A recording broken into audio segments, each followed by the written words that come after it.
Your numbers are controlled, your doctor is happy. So why do you still feel like something is wrong? I'm Dr. Mandy Thomas, and the answer is something almost no one explains in a clinical setting. There is a massive difference between managing blood pressure and actually reversing it. Today, I'm going to show you the 3 biological mechanisms driving your hypertension, why medication often leaves all 3 of them running even when your numbers look perfect, and what the research actually shows about genuinely repairing them. Drop a comment right now, yes or no. Are you on blood pressure medication but still feel like something isn't right? I want to see how many people watching this know exactly what I'm talking about. Let's start with the question that's probably been sitting with you since you were first handed a prescription. Did the pill fix what was broken, or did it just change the number? When your doctor sees your pressure drop from 145/92 to 128/80, the intervention worked.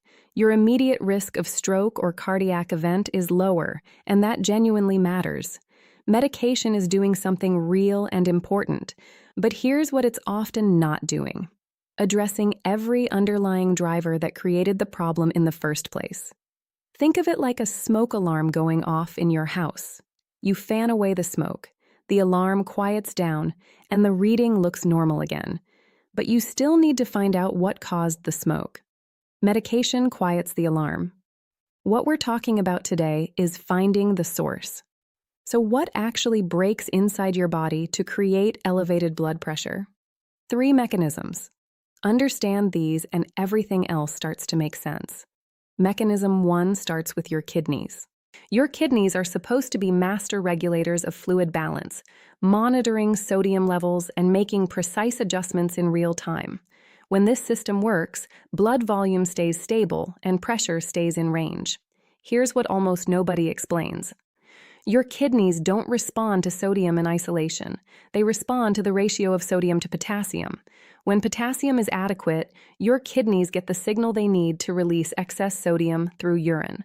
When potassium is chronically low, that signal disappears, and your kidneys default to holding sodium. On top of that, low potassium activates a hormonal system called the renin-angiotensin-aldosterone system, which locks the kidneys in retention mode and makes the problem worse. Here's the number that should stop you. The average American consumes around 2,600 milligrams of potassium daily. Optimal kidney function requires closer to 4,700. That's a gap of over 2,000 milligrams every single day. If you're on a diuretic, pay close attention here. The medication is forcing your kidneys to excrete sodium despite the dysfunction, and that works.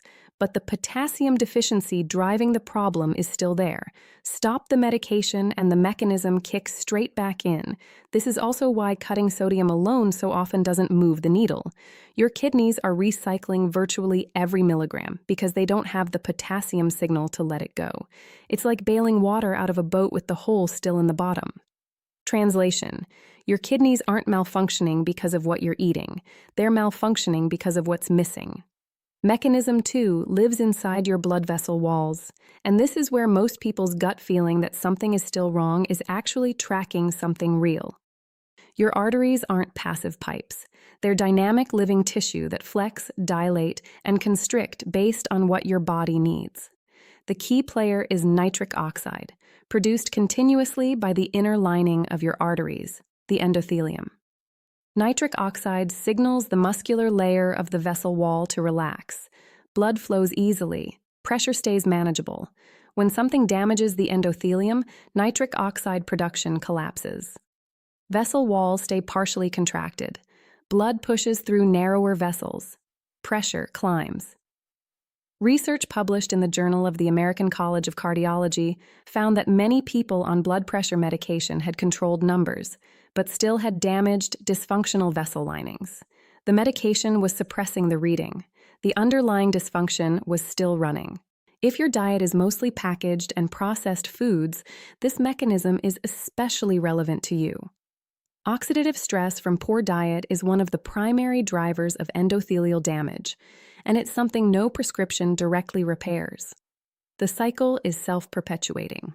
Damaged endothelium means less nitric oxide.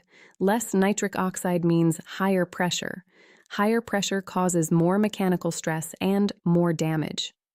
And a damaged endothelium lets LDL cholesterol and inflammatory cells into the vessel wall. That's how arterial disease begins, years before any event anyone saw coming. Translation: this isn't just a blood pressure problem. It's the opening chapter of the arterial disease story. Mechanism 3 is the one that surprises people most.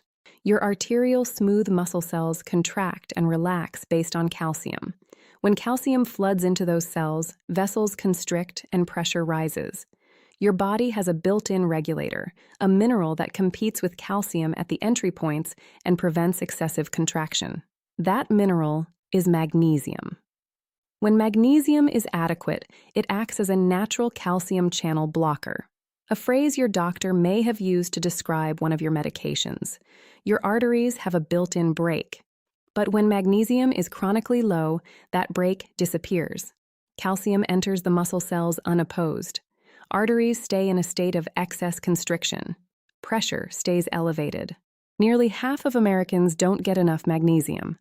The typical diet provides 250 to 300 milligrams per day, while optimal vascular function appears to require 400 to 500 milligrams.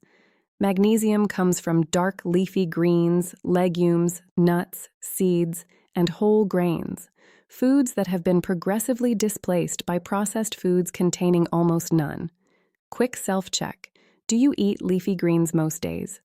If not, this mechanism may be running in the background right now. Translation: your arteries may be overconstricted every hour of every day simply because the natural brake on that process has run dry. Now here's the hopeful part, and I want you to hear this before we go any further. The landmark research on this was published in the New England Journal of Medicine in 1997. Researchers enrolled 459 people with elevated blood pressure and tested a specific dietary pattern against a standard American diet. After just 8 weeks, the dietary group saw average reductions of 11.4 points systolic and 5.5 points diastolic, numbers comparable to first-line medication. But here's what made it categorically different from swallowing a pill. The researchers measured endothelial function, and the dietary changes had restored the ability of blood vessel linings to produce nitric oxide normally. The mechanism itself had been repaired, not bypassed, actually restored. Why did it work? The diet delivered approximately 4,000 milligrams of potassium daily, nearly double typical American intake, which restored normal kidney sodium handling and quieted the hormonal system locking the kidneys in retention mode. First mechanism begins to repair. It provided around 500 milligrams of magnesium through vegetables, whole grains, nuts, and seeds, restoring the natural brake on vascular smooth muscle contraction. Third mechanism begins to repair. And the abundance of fruits and vegetables delivered antioxidants that protected nitric oxide from destruction and reduced the oxidative stress damaging endothelial cells. Second mechanism begins to repair. All three mechanisms addressed simultaneously, not through pharmacological force, but by giving the body what it actually needed to fix itself. Now let's put all three mechanisms together, because this is where you see why the standard approach only goes so far. Your kidneys are locked in sodium retention because potassium is deficient. Your vessel lining can't produce nitric oxide because oxidative stress has damaged the production pathway. Your arterial smooth muscle cells are contracting excessively because magnesium deficiency has removed the natural brake. And these three mechanisms amplify each other. Sodium retention raises blood volume, which raises pressure, which causes more endothelial damage. Endothelial damage reduces nitric oxide, which means vessels can't relax, which pushes pressure higher. Magnesium deficiency allows excessive constriction, which increases pressure and causes more vessel damage. A reinforcing downward spiral. Your medication interrupts this spiral at 1 or 2 points, but all three underlying mechanisms remain active. This is why the medication is indefinite. This is why stopping it causes numbers to climb straight back. not because your body is permanently defective, but because nothing in standard treatment has addressed what's actually driving the problem. And if those mechanisms run unchecked long enough, there's one more consequence worth knowing. Your arterial walls begin to structurally change. Calcium accumulates in the arterial architecture itself. Your arteries literally calcify, becoming stiffer and less elastic. The gap between your systolic and diastolic numbers, called pulse pressure, begins to widen. If your pulse pressure is consistently over 60, that widening gap is a signal worth discussing with your doctor. No blood pressure medication reverses arterial calcification. This is what's at stake if the underlying mechanisms go unaddressed. I want to pause here, because if this is giving you a framework your appointments haven't, I want to make sure you keep getting this information. Hit subscribe and turn on notifications now. And share this with someone who's been told their numbers are controlled but still feels like something is off. Now let's get practical. Here's your framework. 4 steps starting this week. 1. Assess honestly.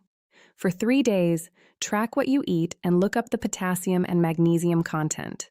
Most people discover they're getting 2,200 to 2,500 milligrams of potassium when they need closer to 4,700, and 250 to 300 milligrams of magnesium when optimal vascular function needs 400 to 500. This isn't about guilt. It's about seeing the gap clearly. 2. Add incrementally. Start with 1 or 2 potassium-rich foods daily. Bananas, skin-on potatoes, spinach, avocado, beans, oranges. Then layer in magnesium-rich foods, dark leafy greens, almonds, pumpkin seeds, whole grain bread, black beans. Stack these changes gradually over weeks, not all at once. 3. Move consistently. Brisk walking for 30 to 60 minutes most days has well-documented effects on endothelial function and vessel health. Consistency matters far more than intensity. A daily 30-minute walk sustained over months does more for your vascular health than occasional intense sessions. 4. Monitor systematically. Use a validated home blood pressure monitor at the same time each day. Log the numbers and track the trend over weeks.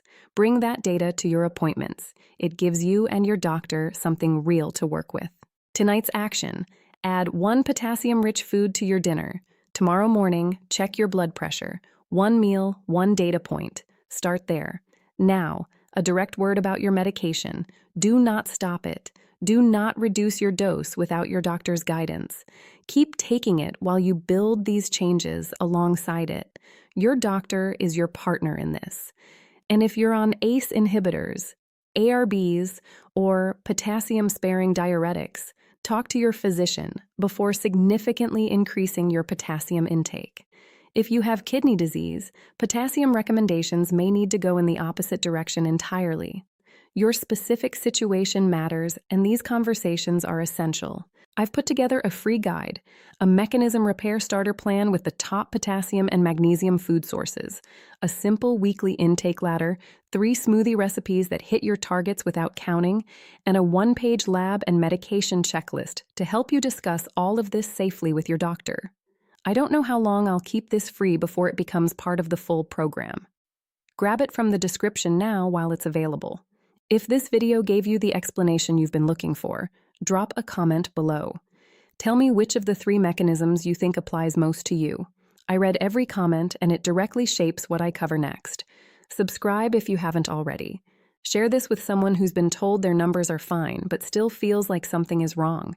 You might be giving them the answer they've been looking for. Next video, the specific supplements with the strongest clinical evidence for each of these 3 mechanisms, what the research actually supports, what's overhyped, and what dose actually matters. I'll see you there. This video is for educational purposes only and does not constitute medical advice. Study references are linked in the description. Never adjust or stop medications without consulting your healthcare provider first.